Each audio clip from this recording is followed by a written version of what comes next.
everybody, how is it going? This is Stargate. This is season 2. This is episode number 9. This episode is called Secrets. Last time out, we were reunited with Braytek and also Teal'c's wife, who I think had been recast, and Teal'c's son. And Teal'c's son had been taken by Apophis and brainwashed because of Teal'c's disloyalty and him going off with SG-1 way back at the start of season 1. It was interesting because we learned that Teal'c's wife had her marriage to Teal'c just dissolved and married his childhood friend, which obviously caused a little bit of an issue, for Teal'c anyway. But I think his wife just was under the assumption, and I think she even said this, that she never ever expected him to come back, even though he said that he would. So it was interesting to see that dynamic because she clearly still loved Teal'c, he still loves her, she'd married his friend. His friend then saw them having that moment and then went and told the guards where Apophis was, where they were all hiding, because there was a bounty on their head. And at the same time, we're just trying to save Ryak.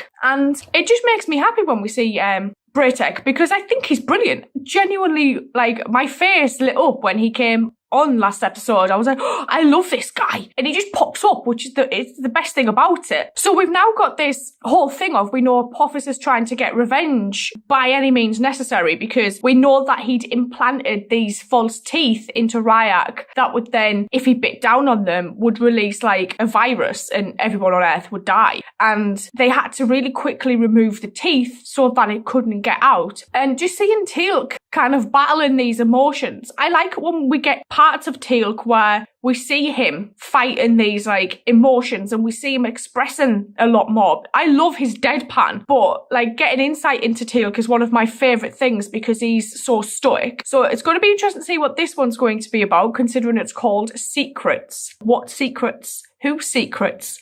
Let's go. This looks a bit like Abydos.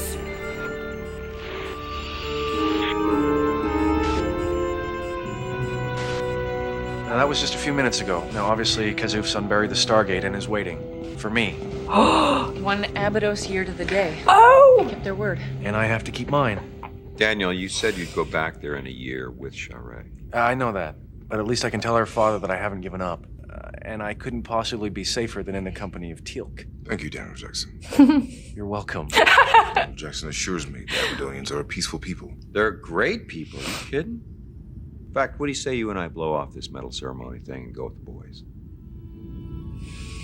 You may leave when ready. Good father, I ask your forgiveness. I have returned without your daughter. I fear that my search will continue for many seasons. Oh. Come.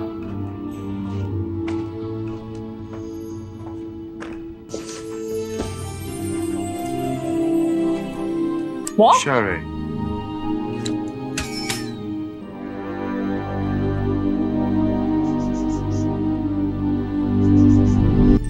Oh. Take my life in exchange.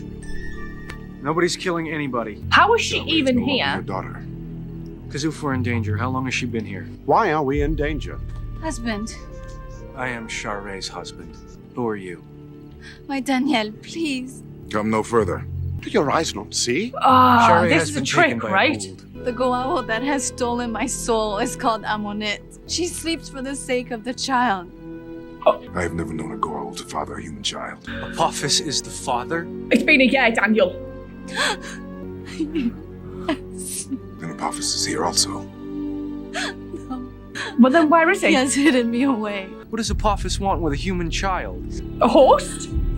He wishes the child to one day become his new host. I can navigate my way across a galaxy. I get lost every time I come to Washington. I'm like that when I go to the Don't shop. worry, sir, these are my old stomping grounds. 2 years at the Pentagon trying to make the Stargate program a reality. I'd say it was time well spent, considering General Hammond's already doing the rounds. Oh, yeah. It's a play. What's he doing? Punch? Yes, sir.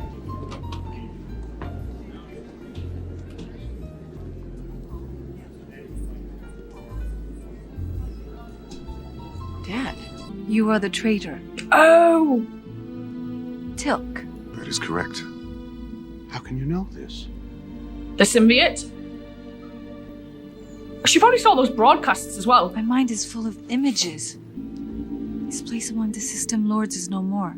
Then these are the memories of the Gual that now sleeps within Yes. you. Daniel Jackson. He You ain't must return caught with Shara through the Stargate immediately. Is that wise? Why? As long as the gold within her sleeps, Shara shares its memories. So what? We can get information. It would be of great strategic benefit to have access to the Gual genetic memory, even for a few days. When George told me you were up for the air medal for your work in... What the hell was that again? Analysis of deep space radar telemetry. Right. Because they can't talk about it. Sam? Colonel Jack O'Neill, Jacob Carter. Carter, I've heard nothing about you, sir. What's there to say about an old general waiting to retire? Dad, I talk about it all the time. I retired myself one time. Yes. Couldn't stay away. Just between us, your cover stories could use a little polish. Sorry, Dad, I don't know what you're talking about. Of course not, I'm out of line. But whatever it is you really analyze in that mountain, deep space or no deep space, it can't be as exciting as the real thing. I'm talking about getting you into NASA, Sam. She's been further than NASA can I'm go, my talking friend. about you actually going to space someday. It should not be allowed to let that man wear a suit. Oh, hi! Jeffrey Spender. Found the nearest pub. Colonel Jack O'Neill, right? You are one hard man to find, let me tell you. Who are you? Armin Zelig. I'm a journalist. Ah. I'll have a beer. Have mine. Haven't touched it. Heading back to the Stargate so soon? What? Big round grayish thing. Can't miss it. I don't know what that is. Before you go, Colonel, maybe you should hear this. I knew you were coming here, so I planned ahead and... What the hell's little this lucky. guy? You know, I can navigate my way across a galaxy, but I get lost every time I come to Washington. Don't worry, sir. These are my old stomping grounds. Shit. The Pentagon trying to make the Stargate program a reality. I'd say it was time well spent considering. Oh my god, how does he even know about it in the first place? I have a source who told me about a device that can send people halfway across the galaxy and back again. Oh, we've got a leak. Just looking for a little confirmation. Apophis will return. Yeah. If she is gone, he will destroy the whole village. Tell them an enemy of Apophis came and stole Shara and the child away. We've got a problem. Mm-hmm. We've sprung a leak. Apparently someone with knowledge of the program talked to a reporter. This reporter approached you, Yes, sir. and you said, Denied everything. how much does he know? A bit. Well, if he knows me, he knew how to find me here. A lot. Shara, what's wrong? Oh, this is a trap. Landlord comes for me. No! Shara, fight this thing. You have to hold on. She said it A little can't longer, wake up please. because it killed the baby. Daniel? Dial! Somebody dial! It's okay. It's gone now. Daniel! Daniel! Daniel Jackson! We must leave now!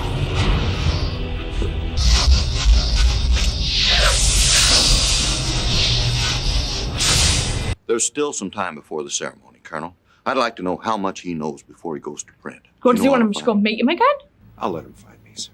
It was not the ship of Apophis. Then who? It was that of Heru-Ur. You don't know anything. Don't embarrass yourself. I know those two brilliant flashes in the night sky a few months ago were really alien ships on their way to attack Earth. You blew them up. I did. All right, if you're gonna go ahead with it, I want to make sure you get one thing right. It's O'Neill, with 2 L's. There's another Colonel O'Neill with only 1 L. He has no sense of humor at all.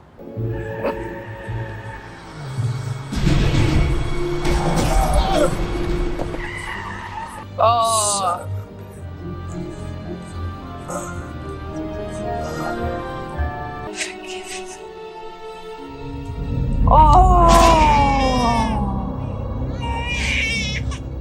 It's a boy. Shit. Shit, Daniel. Move. Give me the child. Oh no. How did they find them? Bring me the child of Apophis. It's Teal'c. Tell him Heru-Ur has taken his son as his own.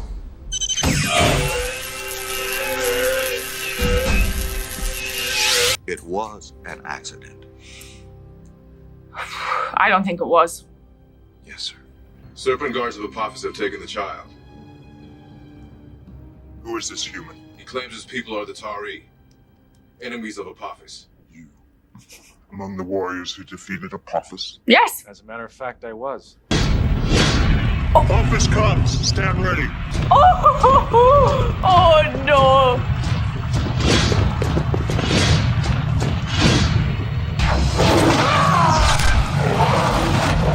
Teal'c!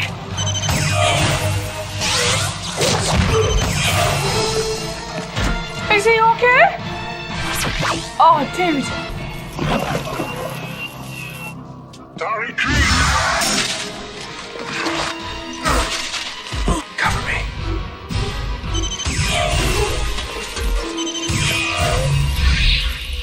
No gun!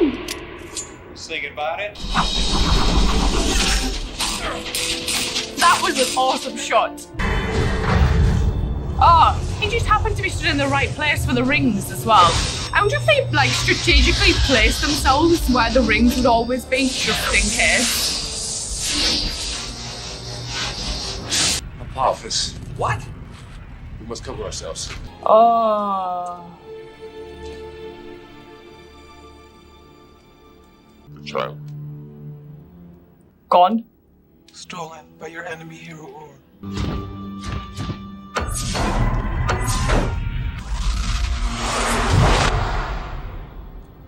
Oh. Sir, there's still a Goa'uld ship on top of us. Uh-huh. Dial us home, Captain. You alright? No, I'm not. Been a bit of a day.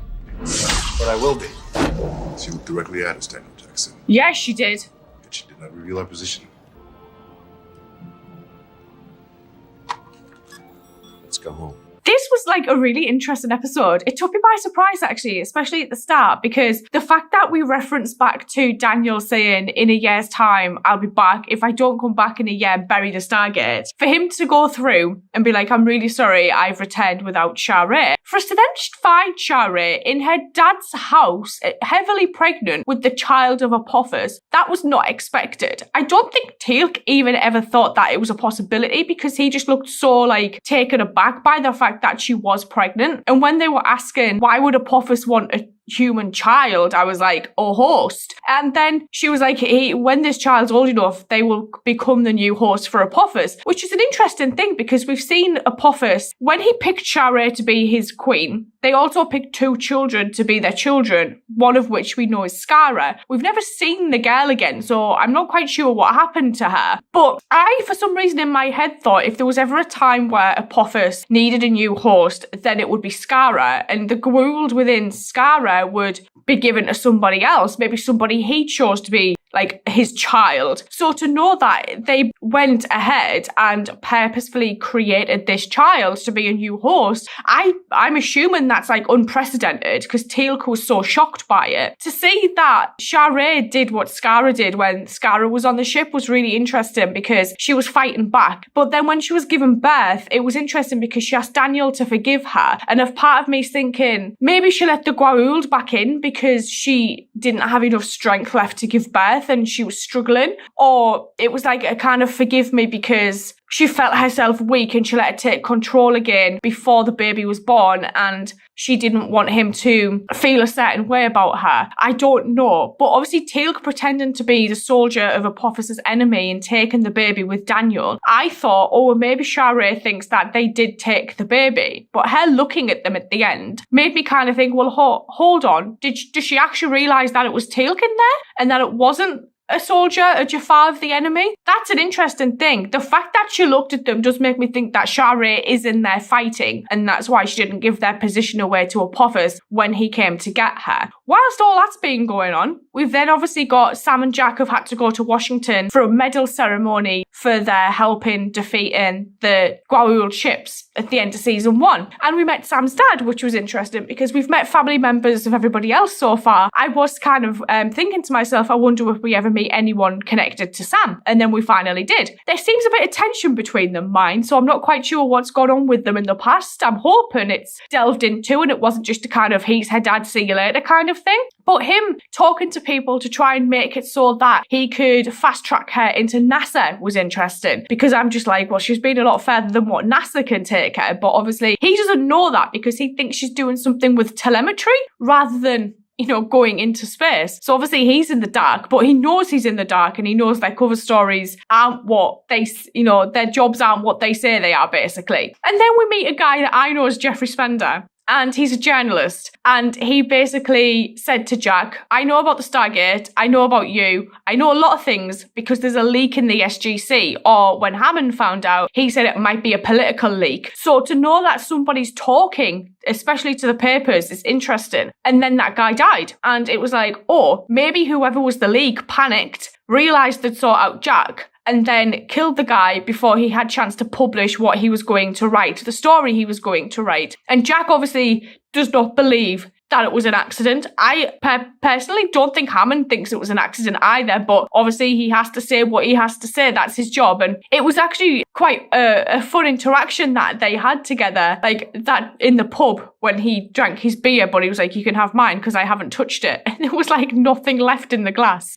O'Neill with 2 L's was probably my favourite thing about their interactions, and him saying how the other one's only got 1 L and doesn't have a sense of humour. I was like, the fact that they got that in there is absolutely brilliant. It was actually really funny. But knowing that we have now this leak, possibly in a political office or in the SGC itself, it's going to be an interesting thing, because where's that going to lead us? That's possibly going to lead on to something that could be very, very bad, because obviously we're not allowed to talk about the Stargate program. So if that gets out, it might just cause absolute madness, because, you know, like Hammond said, other countries in the world will be like, why were we never told about this? So that makes that second gate in Antarctica a really interesting conundrum, because it's like, well, if they found out that there was a Stargate program, there'll be mayhem. If they find out there's 2 gates, people are going to try and start fighting over that, right? So it's going to be a fun ride, I think. I'm going to sign off and say thank you, and I will see you guys later. So thank you.